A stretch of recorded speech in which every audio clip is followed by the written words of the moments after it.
नाज़रीन आदाब, मैं आपकी मेजबान ज़ेबी ज़ुबैर हाजिर हूँ आपकी खिदमत में आपका अपना पसंदीदा प्रोग्राम अक्सर रसोई लेकर। चलिए बढ़ते हैं एपिसोड की तरफ और बात कर लेते हैं आज के एपिसोड की पहली रेसिपी की, जिसका नाम है बेसन की मठरी। तो एक नजर डाल लेते हैं इसमें हमें किन किन चीजों की जरूरत पड़ेगी।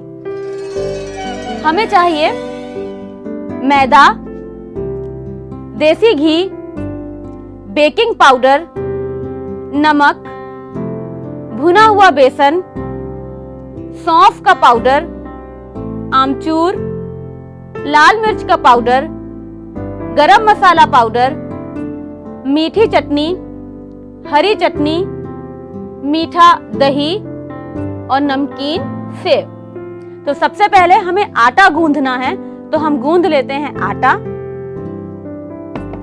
मैदा लेंगे और मैदे में हमें डालना है घी। तो मैदा तकरीबन 1 से 1.5 कप और उसके अंदर घी डालेंगे शॉर्टनिंग यानी कि मोयन के लिए तकरीबन 2 से 3 चम्मच। बेकिंग पाउडर डालना है 1 चुटकी और नमक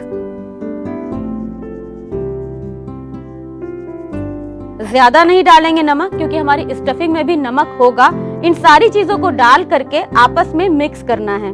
तो इनको हम आपस में मिक्स कर लेंगे।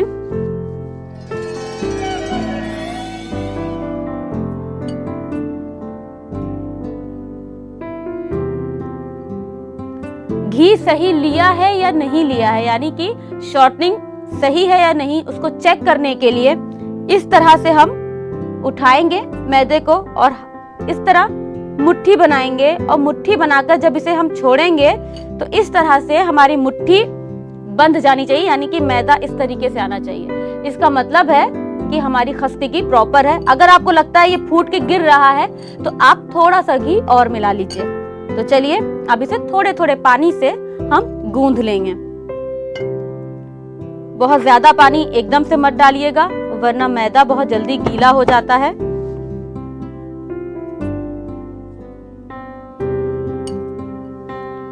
इस मठरी को आप बना करके 8 से 10 दिन तक आराम से रख सकते हैं।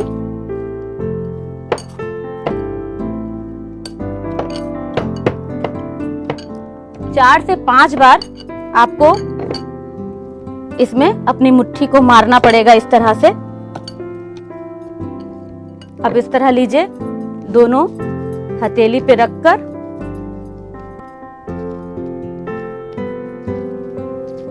इस तरह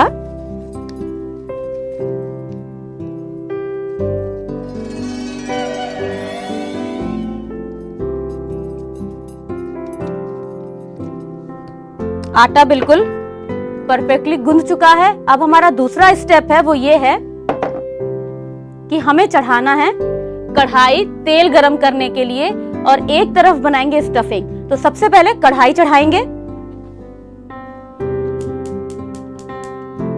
और इसमें डाल देंगे हम तेल। डीप फ्राई करेंगे तो तेल ज्यादा सा।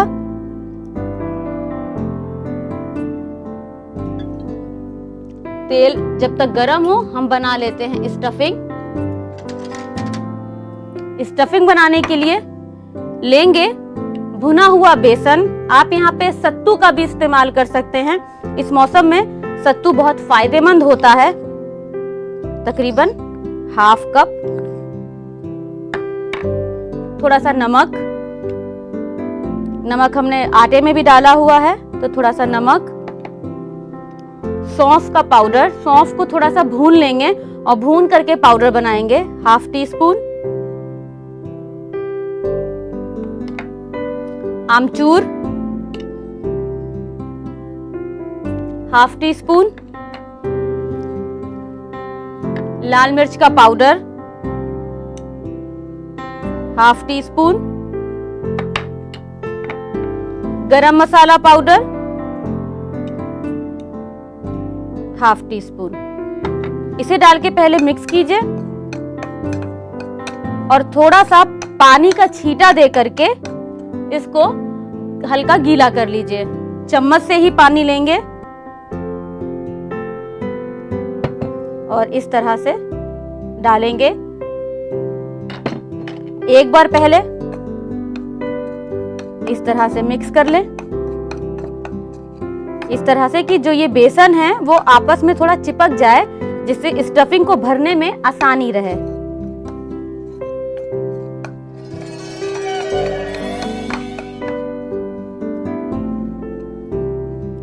जो गोल गोल दाने यानी कि लम्स बन गए हैं उन्हें हम इस तरह से तोड़ लेंगे चम्मच के पीछे वाले पोर्शन से। अब आपको देखिए लगेगा कि स्टफिंग थोड़ी सी गीली हो चुकी है।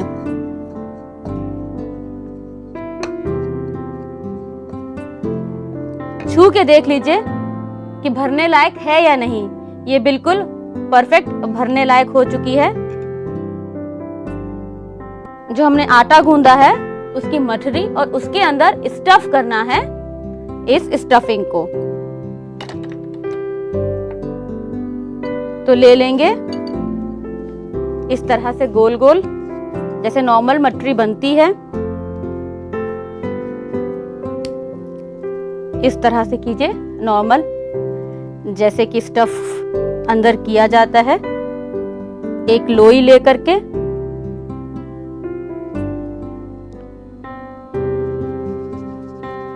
बहुत आराम से धीरे धीरे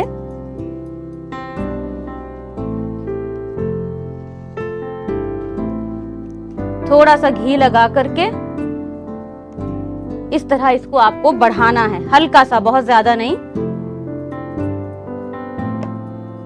इसी तरह से 2-4 मटरी तैयार कर लें, उसके बाद फ्राई करेंगे। और मटरी बना लेते हैं।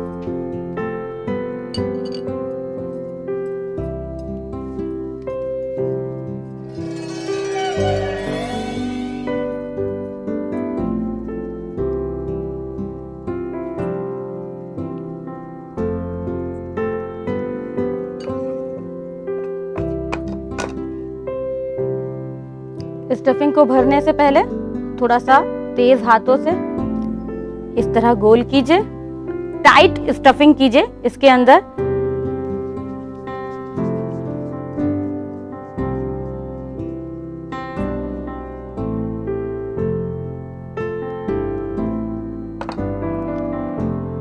घी आपको थोड़ा बार बार लगाना पड़ेगा।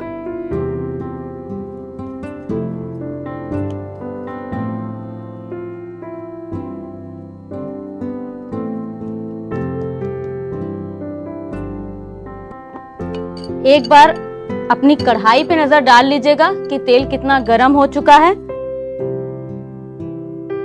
तेल भी चेक कर लेते हैं, थोड़ा सा आटा डाल करके। तेल भी बिल्कुल रेडी है। तो चलिए एक एक करके इनको हम डालते हैं।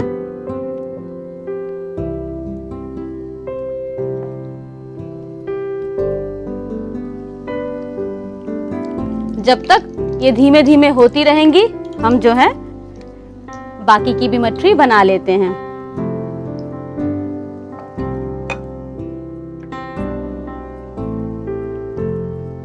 तेल में डालने के बाद आप चम्मच लीजिए और एक बार इसे किनारों को इसके थोड़ा सा पुश कीजिए कि ये फूले। और बहुत कोशिश कीजिएगा कि धीमी आंच पर ही आप इसे फ्राई करें, धीरे धीरे। तेज आंच पर फ्राई करने से ऊपर से तो गोल्डन हो जाएगी, लेकिन अंदर से मैदा जो है वो कच्चा रह जाएगा। इसलिए दोनों तरफ से फ्राई करना है।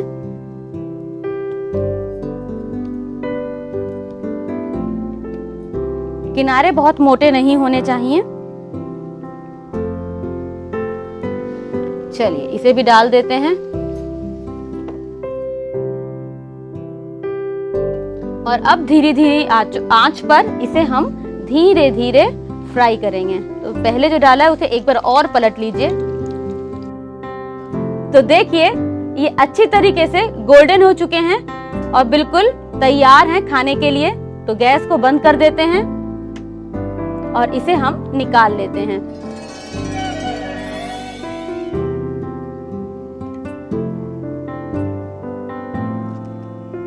निकाल कर अब हम इसे करेंगे सर्व। तो सर्व करने के लिए ले लेंगे सर्विंग प्लेट। बहुत गर्म है तो बहुत आराम से आप इसे उठाइएगा।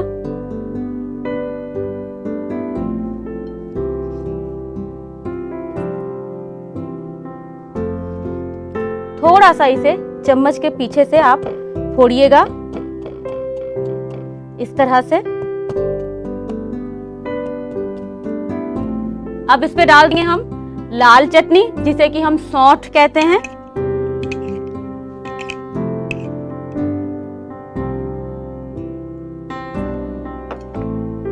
हरी चटनी,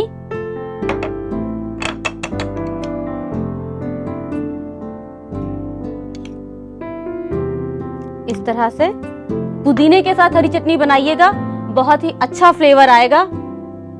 अब ले लेंगे हम दही, यानी कि मीठा दही। नॉर्मल दही में चीनी का पाउडर डालकर थोड़ी देर छोड़ दीजिएगा। अब डाल देंगे हम इस तरह से दही, थोड़ी थोड़ी चटनी एक बार ऊपर से और। इसके बाद कोई भी सेव बाहर बहुत आसानी से मिल जाता है, नमकीन होना चाहिए बस। लीजिए,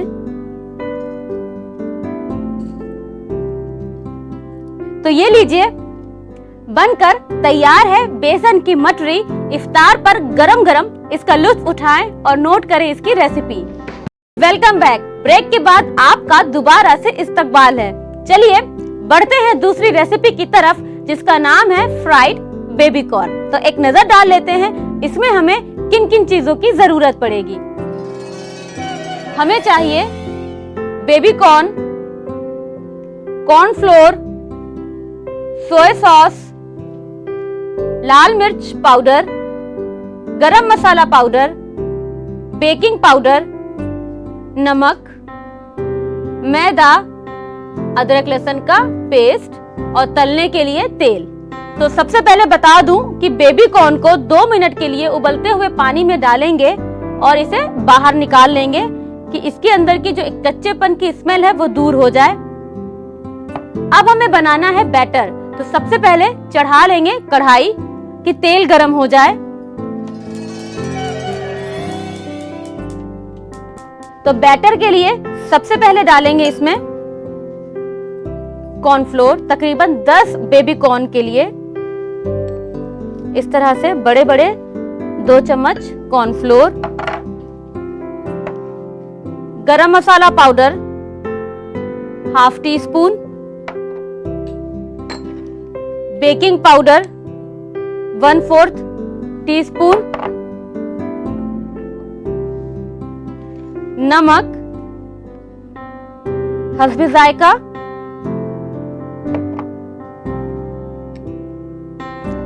लाल मिर्च का पाउडर ½ टीस्पून,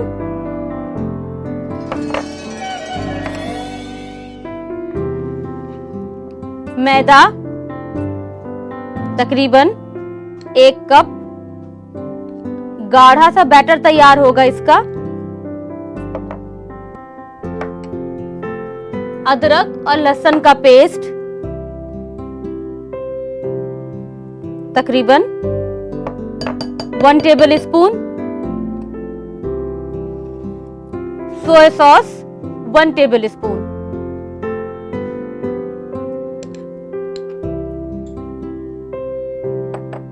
सारी चीजों को आपस में मिक्स कर लीजिए पहले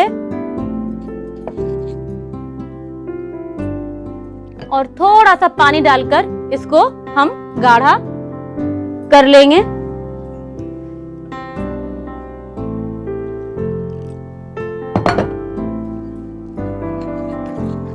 इस तरह से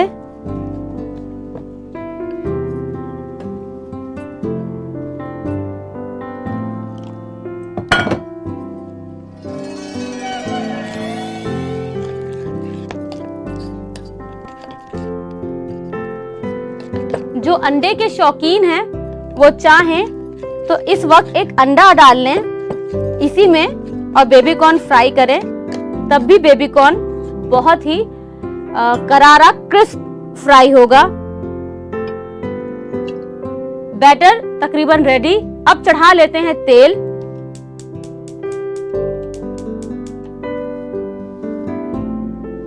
डीप फ्राई करना है तो तेल ज्यादा सा लेंगे कि आसानी से डीप फ्राई हो जाए।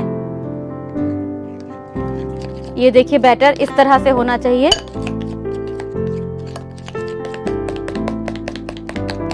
बहुत पतला नहीं और बहुत गाढ़ा नहीं, इस कंसिस्टेंसी का होना चाहिए। ये देखिए। चलिए तेल को थोड़ा गरम करेंगे। जैसा कि मैंने पहले भी बताया था कि बेबी कॉर्न को उबलते हुए पानी में 2 मिनट के लिए हम पका लेंगे। एक बार देख लीजिए कि साबुत हो, बीच में से टूटा हुआ ना हो, वरना तेल में जा करके छटकेगा। इस तरह से डिप कीजिए।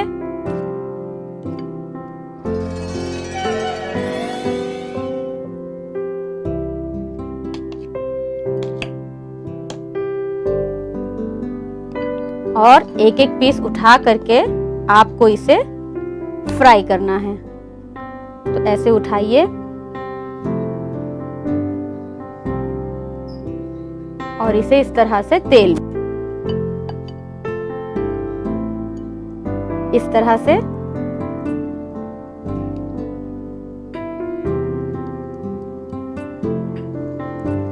दो मिनट से ज्यादा बेबी कॉर्न मत उबालिएगा, वरना जिस तरह से ये आप हैंडल कर रही हैं ये इतना ज्यादा सॉफ्ट हो जाएगा कि फिर आप इसे जैसे उठाएंगे ये टूटना शुरू हो जाएगा।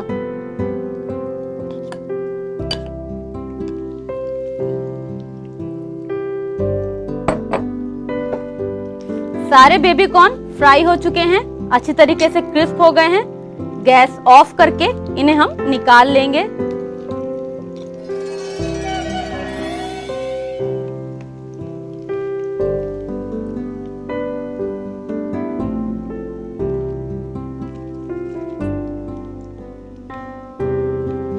देखिए बेबी कॉर्न की शक्ल ऐसी हो गई है कि किसी को पता ही नहीं चलेगा कि इसके अंदर क्या है।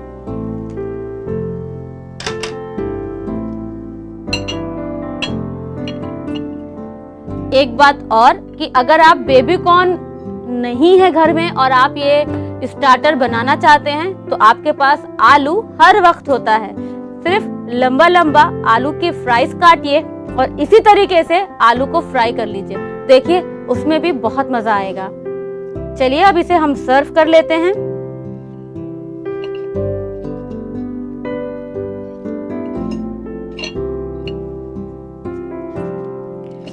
बहुत गर्म है तो थोड़ा सा संभालते हुए, हाथों को देखते हुए।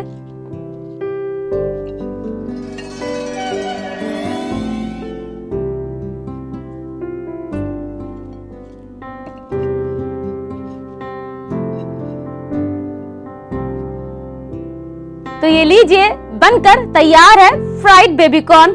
आप इसे इफ्तार पर बना डालिए और नोट कर लीजिए इसकी रेसिपी। Welcome back. ब्रेक के बाद आपका दोबारा से इस्तकबाल है। अब वक्त हो रहा है टिप एंड सोल्यूशन का। आज की जो टिप है वो ये है कि बेबी कॉर्न को या कॉर्न को उबालते वक्त ऐसा क्या करें कि उसकी जो नेचुरल मिठास है वो बरकरार रहे। उसका सोल्यूशन ये है कि जब आप कॉर्न या बेबी कॉर्न उबाल रही हैं तो उसके अंदर एक चुटकी चीनी डाल दीजिए और उबालने के बाद उसे बाहर निकाल लीजिए कॉर्न। आप देखेंगे कि कॉर्न की नेचुरल मिठास बरकरार रहेगी। उम्मीद करती हूँ कि आपको आज की टिप जरूर पसंद आई होगी और आप इसे जरूर आजमाएंगे भी। अब वक्त हो रहा है आपसे इजाजत लेने का, लेकिन इस वादे के साथ कि कल फिर ऐसे ही दिलचस्प रेसिपीज के साथ आपके सामने हो जाऊंगी हाजिर। तब तक के लिए अपनी मेजबान ज़ेबी ज़ुबैर को दीजिए इजाजत। अल्लाह हाफिज।